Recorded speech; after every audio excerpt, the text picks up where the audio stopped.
right, so we're gonna get started here and finish up today. So one question that always comes up is like how to program, and so we thought with like looking at the registrant list, we thought that this might be kind of a good way to kind of end the day and talking about the tier system. If we talk about kind of our background in the strength conditioning, we all kind of follow the same path.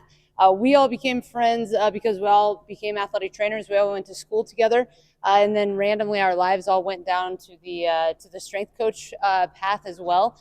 And so I have to say that one of the very first clinics that I went to with Rob Brokaw, I won the Coach's Strength Training Playbook, and it was probably like the best thing that ever happened to me because when I got my job, I knew absolutely zero things about strength conditioning. I went there to become the athletic trainer, and somehow when I signed my contract, it also said strength coach. And so that was kind of my like path into strength conditioning, which we could talk about at another time. But this was a really instrumental book and system for me, and all of us use it in different ways. And I think that's the cool thing about strength conditioning is that everybody does things differently to get to where they want to be. And so we were just going to kind of give our take on the different ways to use the tier system. If you haven't ever heard of the tier system, we're going to give you a quick, like, brief overview of it. But we would all highly encourage you to buy that book and get into it if you do think the tier system is going to be the way that you want to go and really start to learn from that. So the tier system was developed by Joe Kenn. And like Amber said, this book is invaluable. He has more of a athletic-based strength training approach versus like the old school way is body part lifting. Like, so you have a chest and arms day, a shoulders and back day, and a leg day. This is now athletic-based strength training. So you're basically doing the whole body every time you go into a weight room. But you're doing different lifts and you're more training movement versus the body parts. The whole body training versus split, I think in a school setting is so important because you have a kid that maybe has a game on Friday, they missed that day because they left early on the bus, oh, that's leg day, they don't see leg day for another week. So if you're doing full body every time you go into the weight room, you're going to touch on that at least 3 times a week or however many times you program weightlifting in your week. So that's great. Variety and diverse. So if you're working your whole body, every time you go back there, you add in the unilateral versus bilateral. You can do rear foot elevated squats, goblet squats, front, back. You can utilize all those different ways and variations of lifts since you're doing them multiple times a week. Okay, so it's really adaptable. You can fit it within your annual plan, your microcycle, obviously your in-season versus out-of-season cycles fit well with this program as well. You can create a routine with it. My kids get in there. They know exactly what to do. They know the tempo to go at, and the kids really like that. And it allows for inclusion of other exercises. So I'll throw in mobility exercises with ours, some neuromuscular things, ISOs in with our warm-ups, just different things that you can include in those things to create a whole athlete versus just a strong athlete. So they talk now about you're going to be athletically strong versus max strong. You want to be athletically strong. And that's where a lot of times other coaches that haven't been keeping up on the education don't understand that. Well, they need to be stronger. They need to be stronger. But are they doing their job well? Are they moving well? Are they staying out of the training room because they're not injured? Those are big factors of the training with Joe Kenn. How you break that up is you have it's a tier system. So if, let's see, session T starts with a total body lift, and then the next tier would be lower, and the next tier would be upper, and then you'd go to the next session, everything moves up. So then the next one, first one would be a lower body. So I guess for examples, tier 1, if you started with total on session T, it could be a hang clean. And then you'd go to the next would be like a rear foot elevated squat under that, and then an upper body could be like an incline press. And then you go to the session L, lower body could be the day you do your heavy squats. Upper could be a military type press or dumbbell alternating, unilateral, one arm, dumbbell press, something like that. And then tier 3 lower, it could be another form of a squat. It could be a lunge, a horizontal movement. And then session U would start with the upper body, so that could be your bench press day. And then when it gets down to the total or lower, you can put in your deadlift somewhere. But it just alternates so that your focal lift moves up for that day. So you're starting your day off with your main lift and then using the supplemental stuff underneath and getting that full body every time you come in. That makes sense. I don't know if I explained that very good. I think the other things to kind of look at when you're looking at it is that you can go a 3-tier system or you can do a 5-tier system. So you can really kind of tailor it to your needs and what you want.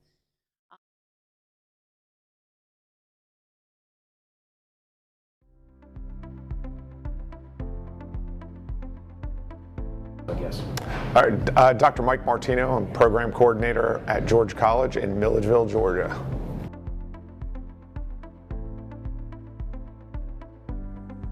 So, my coaching career began over 30 years ago, and so now what I do, it's a passion of mine, and with our undergraduate and graduate program, we literally are trying to create the best future leaders, strength coaches that are going to come out into the industry. So with the High School Strength Coach Association, NHSSCA, I was approached to actually work with them on their certification process. So I'm very passionate about this field. I've been in it for over 35 years, and I think the organic growth of the NHSSCA and what they're doing for the high school coach is great. So I was excited to have the opportunity to work, and so now I'm serving as the senior editor for the certification materials.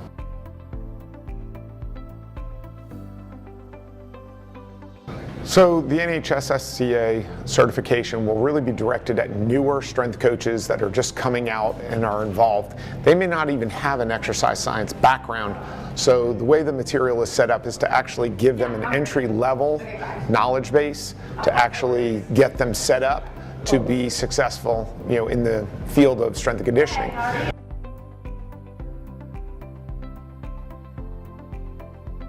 So the way that the materials are set up is there are foundational knowledge pieces in the very beginning units. And then as you progress, there are 12 units, 43 chapters. So as the actual strength coach goes through this, the way that it'll be set up in modules, and then they'll progress. And they'll actually take practice tests as they're going through the materials.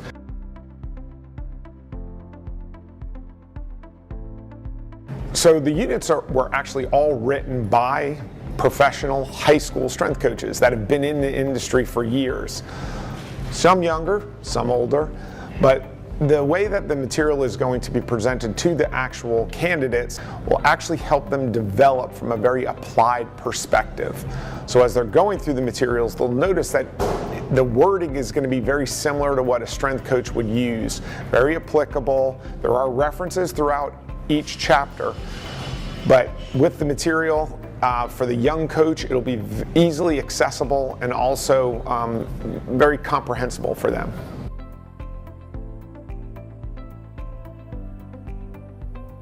So the certification process is on demand. So there'll be a lot of flexibility for the candidates. So as they can go through the modules, read, take the practice tests, and then eventually just complete the modules on demand, and they're good to go.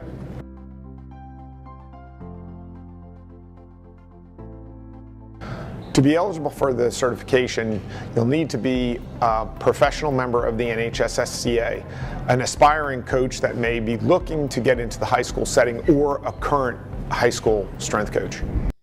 So one of the first areas that you start when you start with the tier system is you design your exercise library. So Lucas talked about this, that he's got that ongoing spreadsheet where he's got a ton of exercises so that he has all of those things to pick from. If you utilize the tier system, it's going to have you break your exercises into foundational, supplemental, and major assistance, and then you can start to assign your exercises that way. And so it's really helpful, especially when you're really trying to figure out, like, what exactly do I want to program in?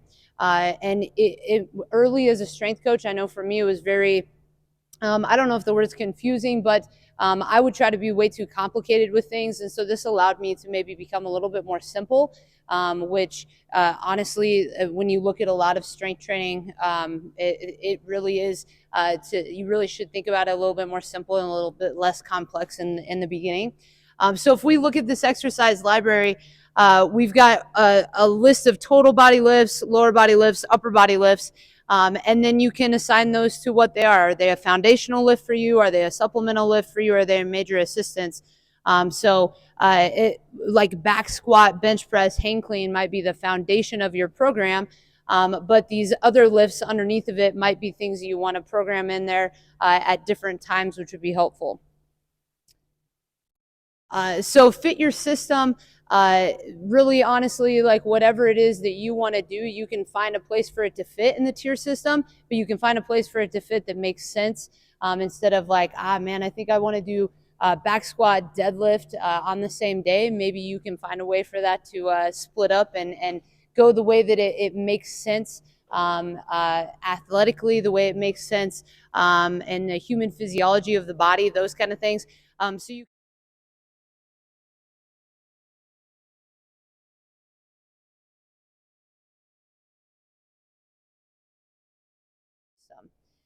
So we all use a tier system, but we all use it differently. And so these are all examples of our program. And so we'll take you through these a little bit.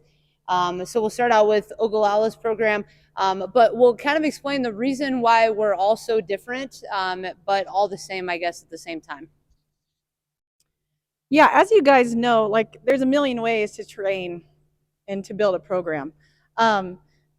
We all in this room are a lot alike, but we're all very, very different. And when you go watch other programs, you learn that. You're like, okay, we all have the same goals, right? We want our athletes to be happy, we want them to be healthy, and we want them to kick ass, right? We want them to perform well. And when it comes to how I program Ogallala, I am constantly talking to our coaches. We squat and hang clean on Mondays. We deadlift and bench on Wednesdays. And I change that up constantly. I'm always adapting to what our practices are doing. You got to look at your audience. Who are you training? Are they able to do what we're asking them to do? What's your room setup? What do you have for equipment? Like all those variables go into programming.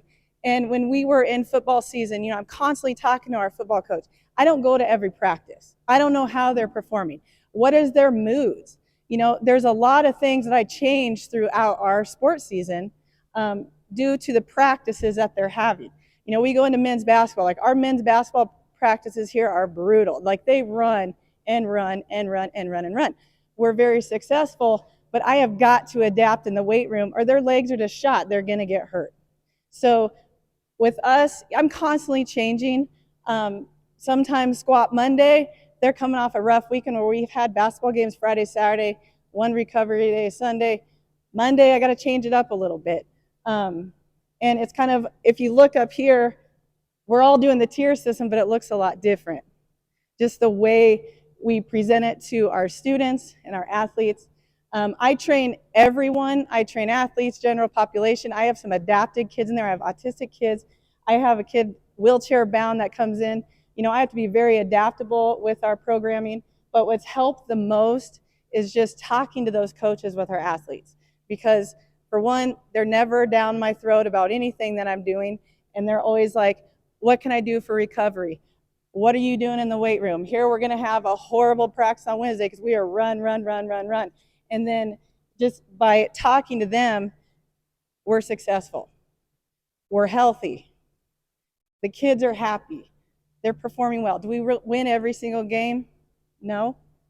But we're very successful on the front that I'm their athletic trainer too. So I'm on the front line to what's our injuries looking like. Are these kids moody every day? Do they like the sport? Are they having fun? And we are that bridge between the coaches and our programs just to make sure those kids are enjoying their athletics. And even the general population kids, their sport is weight training. They don't play sports, but they want to be really good weightlifters. And then all of a sudden you see them, well, I think I might try basketball. Might try football. They're confident enough to do one acts. They're confident enough to do speech. You know, so there's so many different things that you got to take into account with your program. And I'm sure I've learned a lot from these ladies, a lot of you in the room. I think we train a lot alike, but also very, very different. So Lexington's program is down here at the bottom. So this is just an example shot, a screenshot of a Monday a couple years ago. So when you look at this, the very top exercise is the main exercise for that tier. But I've got 4 kids per rack. There's 11 racks in our room. So our room is really busy all the time. And when they're doing their if they're doing their back squats and there's 3 other kids at their rack that aren't engaged, it's going to lead to mass chaos. And so this is where, for me, the tier system really made a lot of sense. So this might be this is my total body day. So I had a box jump in for my total body exercise, but I've got to have something for the other 3 people at their rack to do so that it's not mass chaos. So we had in some over-under hurdles just to work on some hip mobility. We had some forward, backward, or some forward neck exercise so that we can work on some concussion prevention. We had backward neck exercise to work on concussion prevention. So don't overthink it. You still have your foundations, but what else can you put in there? What supplemental exercises can you put in there so that you're going to have a room that flows correctly, so that you have a program that's going to help, like we talked about, keeping kids healthy so that they're not going to get injured. But also, if many of you are going to go into teaching, if you walk into the room and like a principal walks into the room and it looks like mass chaos, they're not going to be supportive of your program. So in a way to get that done, you can add in some of these supplemental or major assistance exercises. They're not going to wear kids out, but it's going to keep them active, engaged, and involved. So like I said, as you look through the program, you can see this is a foundational exercise. Then we move on to so it's a foundational total body, then a lower body, then an upper body exercise. But we've got other things programmed in there, again, to try to keep those kids engaged when we do that. So.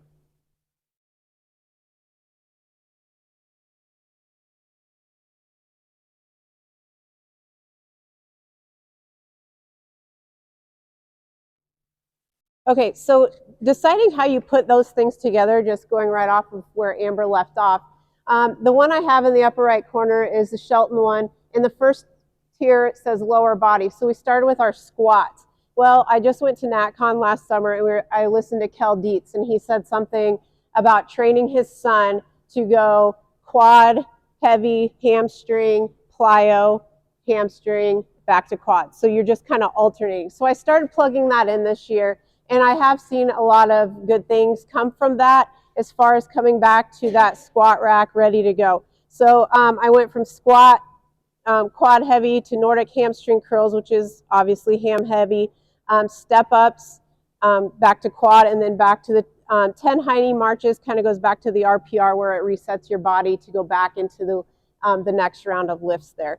So it's kind of been a process, because when I first started putting the tier system together, I was putting together like upper and lower. So while you're doing the upper body, your lower body is resting, things like that. And it's not wrong. There's 1,000 ways to put these things together, but the longer I'm around, the more I try to plug in some different ways to do things and see how the kids' bodies react. Sometimes you come in and you're like, wow, they did really well on that. And you realize that it might be the order, the system in which you're putting it in there. So then tier 2 is the upper body, and I have a horizontal press, which is a push, and then a posterior in between, and then a pull. So you could go push, pull back to back, but I wanted to try to put a posterior chain in between there. So we plug it in and go.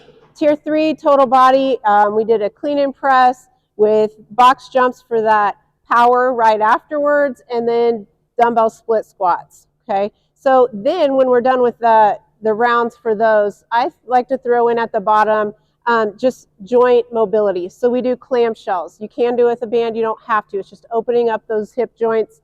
And then the infinity walks is more of the neuromuscular. Make the right side of your brain and your left side of your brain work together. And you can put things with it. So as you're doing an infinity walk, you can also be doing something with your arms, kind of to go back to like those instant activities. You're using that brain to try to get those movements down.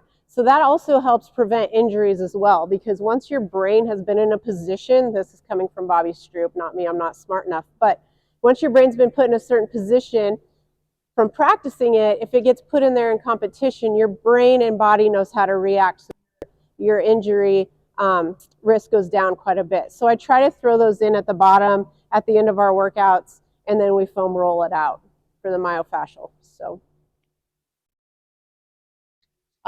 So we passed out a packet, I think, that has some information in it. If anyone didn't get one, you can raise your hand, I'll bring you one. Amanda put these together, so we thank her for that. But she tried to show you maybe how to design an exercise library if this is something that's new to you.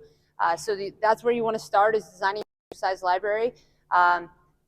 Any advice that any of us would give you is keep it simple. Don't overcomplicate it.